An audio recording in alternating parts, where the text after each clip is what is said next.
Hi everyone, it's Miss Greta, school-based occupational therapist. I hope you're having a great day.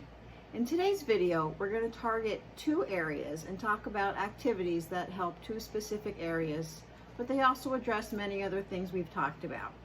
The first we're going to target is bilateral coordination. And this is very simply said using two sides of the body together.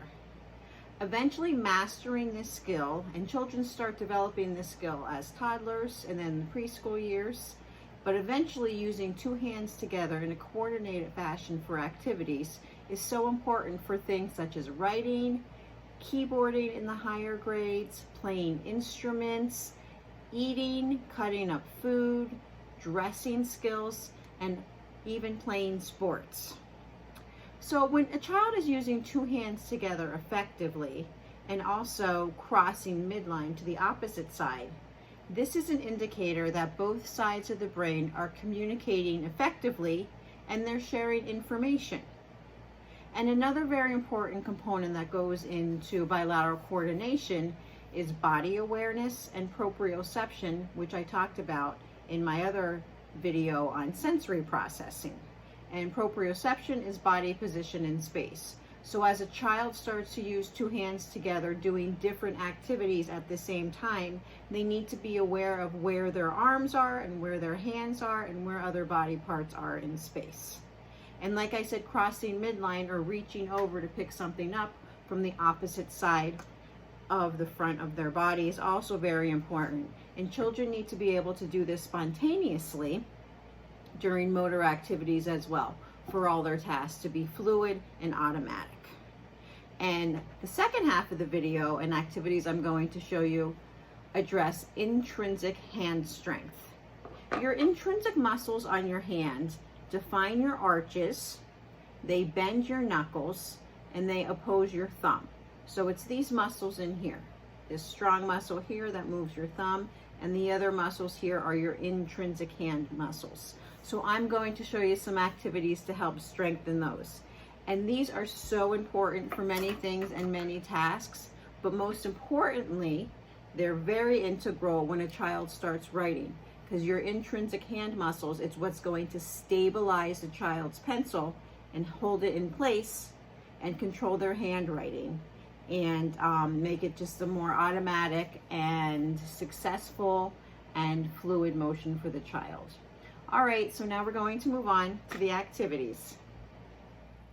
Okay, the first activity we have today that uses two hands together, or bilateral integration, needs only a piece of paper. Now, if your child's hands are a little bit weaker or not as strongly developed, then you can use construction paper, which is easier to rip. I have here, it's kind of like a cardstock almost, and literally, you're just going to have them rip little pieces off. This is really great for using two hands together for strengthening the middle part of the hand and also for utilizing a fine pincher grasp.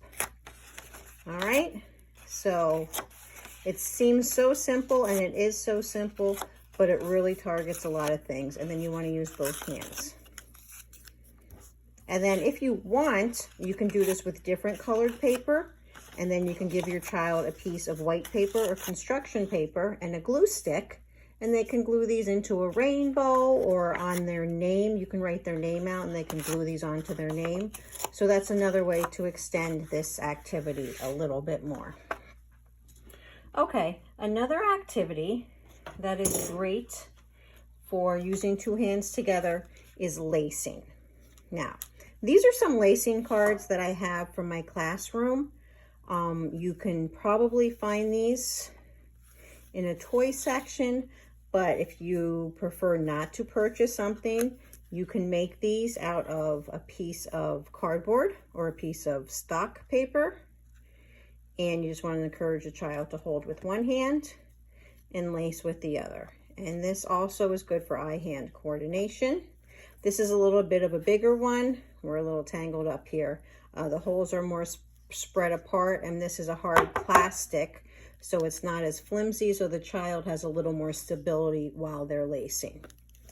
And this is another one that I have. Again, if you have a piece of construction paper or cardboard or something a little thicker, you can just poke little holes in it. And these are a little bit closer together. So it forces the child to use a little more precision. And if they're able to do this easily, then that's great. And if they miss a hole, if it gets tangled up, that's okay. If they need to flip it over to see the next hole, that's all right too, but it's just getting the motion. And again, you can have them use their other hand as well. So lacing cards, as simple as it is another great activity. And something like this can be made with things that you have at home, whether it be a piece of string or a shoelace. You can just tape the end if you're using a piece of yarn. And the kids really enjoy this as well. And then here's another one that I have. This also is from a kit. However, you, again, can get a picture and maybe laminate it or use a piece of cardboard and they can draw their own picture on there. And then you can use a hole punch and punch holes in it. All right. So again, very easy, yet very important and targeting a lot of different skills. Okay, the next thing, now you can use a piece of a pool noodle, which I have here, or I've used like a tin can or aluminum can from soup or baked beans or something, just something cylindrical.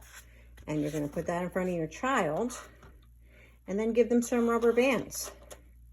And all they need to do is hold this with one hand, stretch apart the rubber bands, and place them on the pool noodle. I only have a few rubber bands here just to demonstrate, but you can give them a whole bunch of rubber bands and they can do the whole thing up. And this is a great activity. You're isolating your fingers. This is strengthening. You can just have them do this a few times and put it around the pool noodle and then use these two little fingers to take them off. And another very simple activity, yet targeting so many important skills. The next thing, to target intrinsic hand movement, you're going to take a ping pong ball. These are golf balls, but they're plastic like ping pong. And this is challenging for a lot of kids. You're going to put an X on it or mark it in some way. You can put a sticker, and using just the tips of their fingers, they need to rotate it until the X comes back around again. And you need to watch that that's happening. And then if they're really good, they can do it with their non-dominant hand. Now this looks very simple, but it's quite tricky. And I'm coming down from the top with the camera, but when you have them do this, you want to have them hold their fingers up toward the ceiling. Okay, so again, very simple activity, yet targeting so many important muscles and skills. All right, the next one, which also targets intrinsic hand strength, and is to dump some coins on the table. I like pennies for some reason because they just seem like the right size for a little kid's hand. And what you're going to do is have them pick it up and hold it in their hand and hold as many as possible. You can have them race you to see who can get more or who can do it quicker. And after a while, they're probably going to drop some. So maybe they can do 8. So next time, see if they can do 9. And again, such a simple movement, but so important. Then you can have them do them with their left hand. I'm not left-handed, so this is a little more challenging for me. And what this does is kind of forces them to use these muscles in their hand to hold the pennies. And this also would encourage appropriate tripod grasp as well. And then you're picking it up as fast as you can. So there's that. And one last thing for using 2 hands together and strengthening these muscles in this hand is, again, things you most likely have at the house: a piece of scrap paper, put some dots on it, maybe write their name on it, and a hole punch. And this is challenging too, because if it's an older hole punch, it's a little bit harder. So this is eye-hand coordination and squeezing it. And the kids also enjoy this too. And this would be good to be supervised, but I really think they'd be okay with this.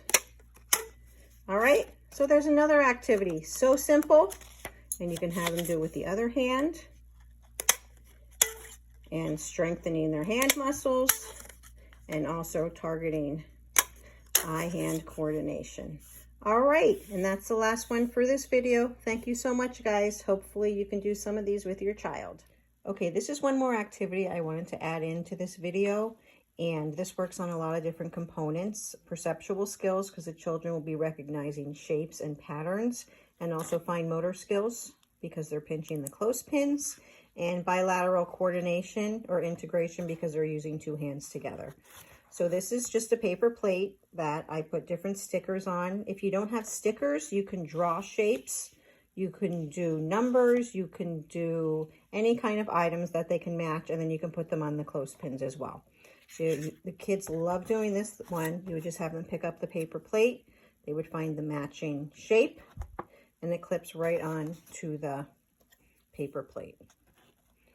And it's also using two hands together, motor control, lots of different things going into this activity. Okay, and the kids really enjoy this one as well. All right, I'm not going to do all of them, but just to give you an idea. Now, if your child is doing great with shapes, I have this one. I put capital letters on the paper plate, and then the clothespins have the small letters. So they would match the lowercase d to the uppercase D. And if they're not quite here with all the letters, you can just match capital letters to capital letters, or you can just do the letters in their name around the paper plate and have them just match the letters in their name, or you can mix it up however you want. You can do a combination of letters and numbers. Anything that's going to have the children perceptually processing what they're looking at. And like I said, it's also incorporating a motor component as well. All right, so another really simple idea with things you have around the house and so many great performance areas that it's targeting. All right, thank you.